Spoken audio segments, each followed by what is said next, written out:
ఈ law and order కూడా పూర్తిగా ఫెయిల్ అయింది అధ్యక్ష. మా ముఖ్యమంత్రి గారు కూడా, జగన్మోహన్ రెడ్డి గారు కూడా ఢిల్లీలో ధర్నా కూడా చేశారు అధ్యక్ష.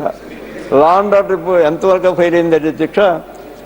30వ తారీఖున, జనవరి 30వ తారీఖున మాజీ మంత్రి గారు అంబటి రాంబాబు గారు ఒక ఆయన్ని, అదేవిధంగా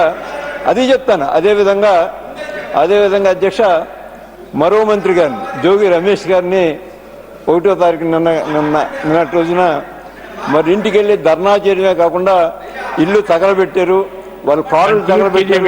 వీళ్ళందరూ తెలుగుదేశం కార్యకర్తలు. అంటే ఆంధ్రప్రదేశ్ రాష్ట్రం పూర్తిగా లా అండ్ ఆర్డర్ విషయంలో పూర్తిగా ఫెయిల్ అయింది అధ్యక్ష.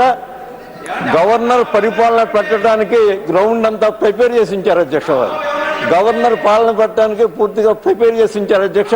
ఇంత లా అండ్ ఆర్డర్ ఇంత ఫెయిల్ అయితే ఎందుచేతంటే అధ్యక్ష, వారికి ఒక అపారమైనటువంటి నమ్మకం ఉంటుంది.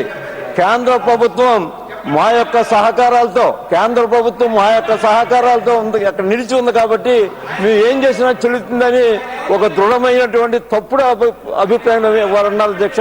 వారు ఉండిపోయి ఎప్పటికే 100 మంది మా పార్టీ కార్యకర్తలు 100 మంది మా పార్టీ కార్యకర్తల్ని వారు చంపడమే కాకుండా వారి ఇల్లు తగలబెట్టడం ఇవన్నీ చేస్తూ ఉన్నారు. కాబట్టి దాన్ని అంటే ఇవాళ ఆంధ్రప్రదేశ్ రాష్ట్రం గవర్నర్ పరిపాలన పెట్టడానికి అనువుగా తయారు చేసి ఉంచారు అధ్యక్ష.